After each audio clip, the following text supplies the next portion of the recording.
Good morning mga kalaro. Narito na naman tayo sa kitchen para maglaro ng ating tanghalian. Araw ng Linggo, Pizza 20 ng October. Ngayon may iluluto tayo ng pangmahirap at pangmayaman. Siguro kung kilala nyo naman ang pork loin ng baboy. Sa isang baboy, dalawa lang ang ganito. Magkabilang side. Ayan, malaking pork na nabili ko kasi lapad nga. Lapad. Ako mahilig ako sa ito ganito, ang pamilya ko. Madalas itong pinapakain ko sa kanila kasi walang taba.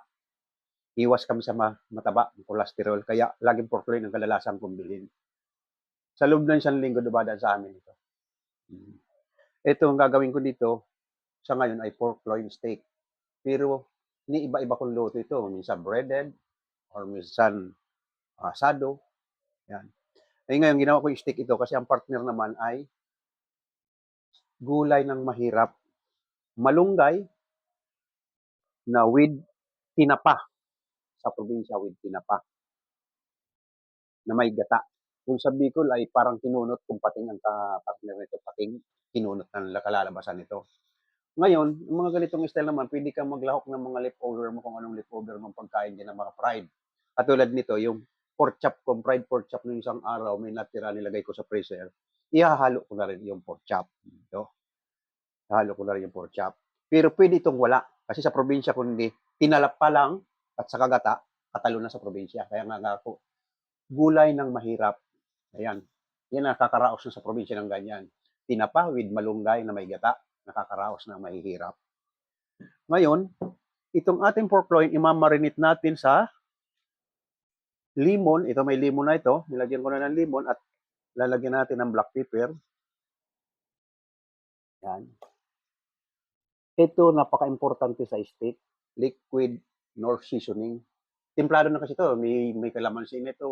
Kahit nawala ng limon or ito palimplam mo lang, okay na. Templado na ito. At ito, nilagyan ko na kanina soy sauce. Nauna na yung pag-marinate ko sana kanina, ay hindi ko tinuloy. O ngayon, ganyan. Ganun lang. Ngayon, itong ating steak, kung ayaw mo na may gravy, itong sauce na ito, pwede na ito. Sauce na yan. Kasi maraming sauce na yan eh. Yan. Pwede na yan. Ay, katulad nito, may partner. Ngayon, kung walang partner, kundi lang, pwedeng gumawa ka ng gravy. Anong klaseng gravy? Mushroom gravy, pineapple gravy. Pwede kahit anong klaseng gravy dito sa steak natin. Pero sa akin, hindi ko paparisan kasi may partner na malunggay na may gata. Okay, punta na tayo sa kusina. Punta tayo sa kusina.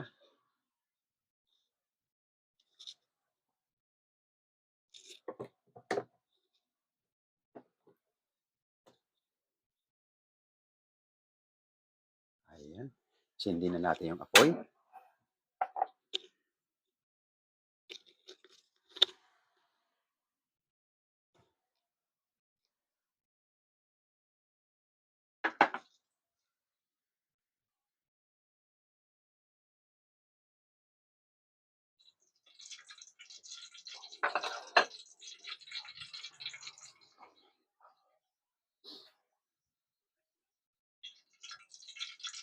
Habang pinapainit natin yung ating frying pan, hindi na rin natin yung para sa gulay.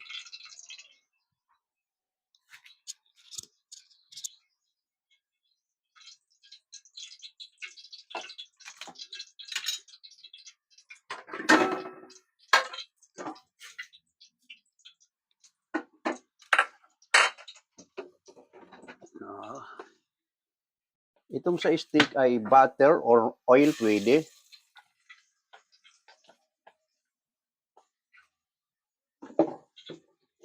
Ito, may nilusaw na akong butter sa steak. Pag wala kang butter, pwede ng oil.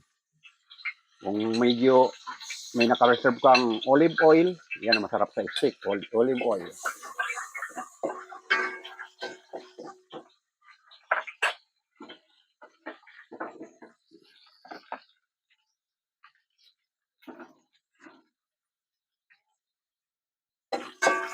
Ayan, pinagsabay ko na itong dalawang kawali.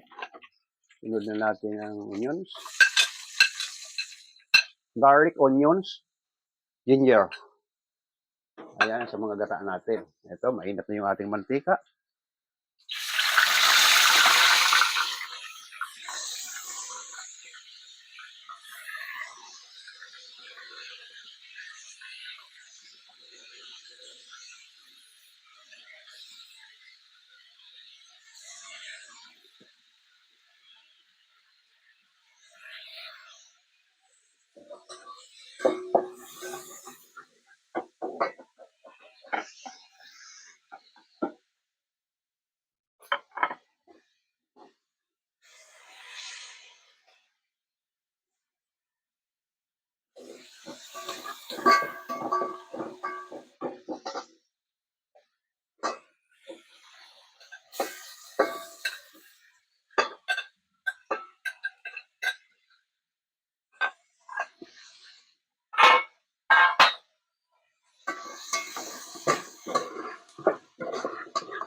Ito, habang pinapalambot natin yung ating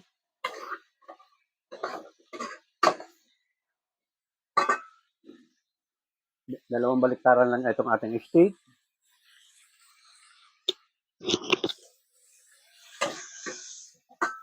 Ito yung ating gata. Nagisa na natin. Ayan. Okay. Puro luto naman guys yung sinahog natin. Kaya sa pakadali lang ito. Tinapa, luto na. Yung leftover kong pork chop, luto na. So, nagisa na natin. Lagay na natin yung malunggay. At lalagyan na natin ng gata ito. Oh.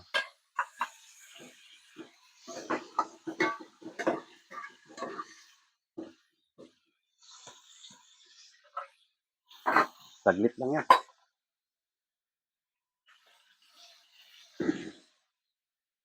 Wala pang 10 minutes ay luto na yon.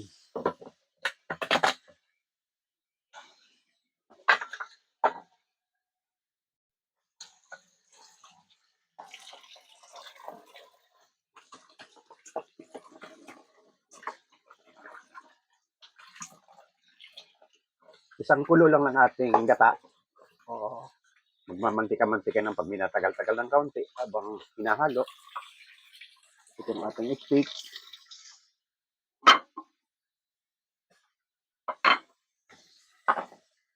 Ayan isang kuluan lang. Ilagay na natin yung gata. Kakang gata. Ayan.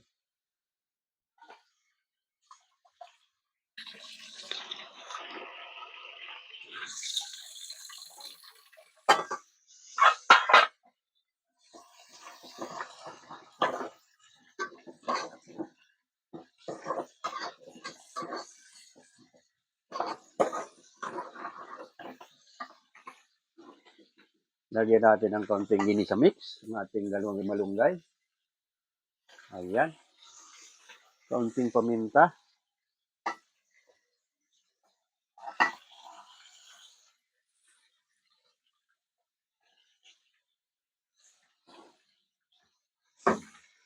Kaunting salt. Kasi may mga ano yan, kaya kaunting-kaunti lang. Ayan.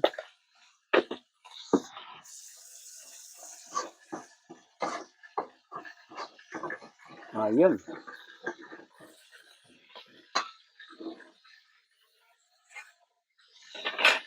Ayun ay. Luto na kagad ating malunggay na may gata. Oh. Ang sarap ng hitsura. Malapot sa kanyang kakang gata.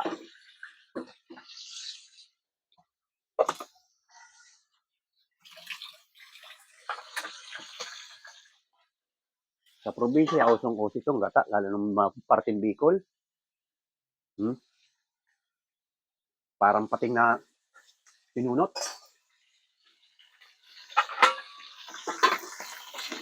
At ito naman, nabalik rin na natin.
Ayan na ang kulay ng ating steak. Okay, ang ganda ng pagkaka-brown. Ayan. Oo. Ayan, kung may red wine ka o white wine, papatakan mo ng konti yan, sizzling style, lilipad ang apoy.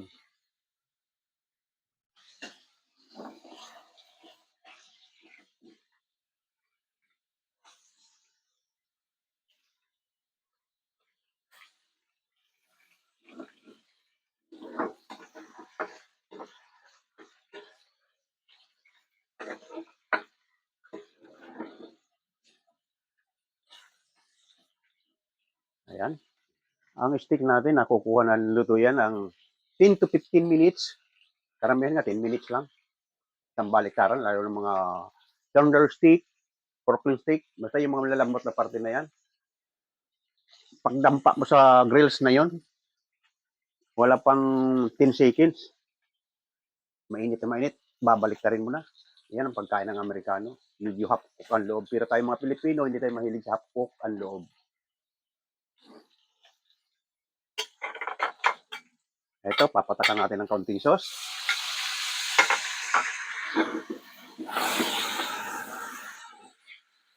Ayan.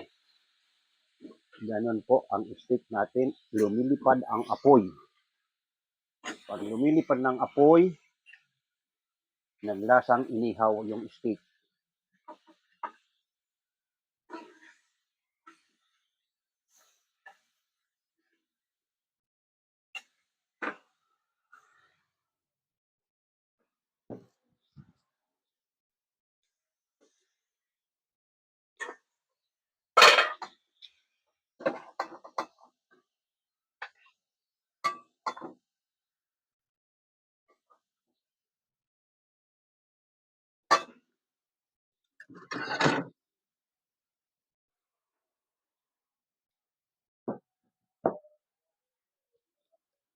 Okay, punta na tayo sa dining at doon na tayo sa dining.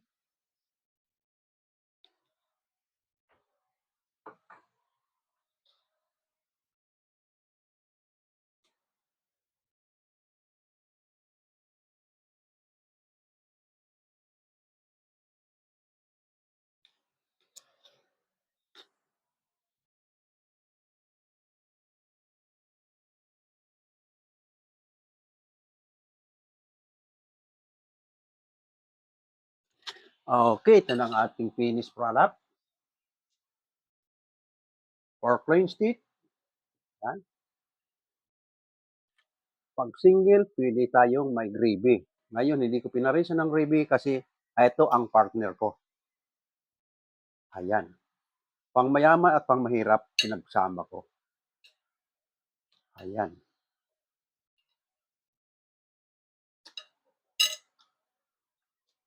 Number one.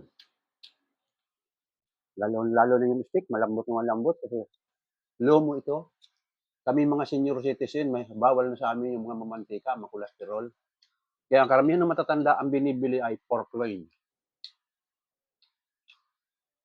Pork tenderloin tawag dito. Malambot na malambot. Ang ito naman ang malunggay na may tinapa sa probinsya, usong-uso ito. Noong 1970s, mga 70, 80s, ang bagyo, naranasan ko ito sa probinsya. Ginataang malunggay at kamuti, nakakaraos na ng magdamag. Maghapon at magdamag. No rice, kundi kamuti or saging. Ganun ang buhay sa probinsya nung araw. Mga 1980, sobra pang hirap ng Pilipinas nung araw. Kahit karsada, kuryente, wala pa kami sa mga probinsya. Pero ngayon, tagos-tagosan ng karsada at kuryente sa lugar namin sa Bicol. Kaya malaking improvement na rin. 1977, ako umalis ng Bicol.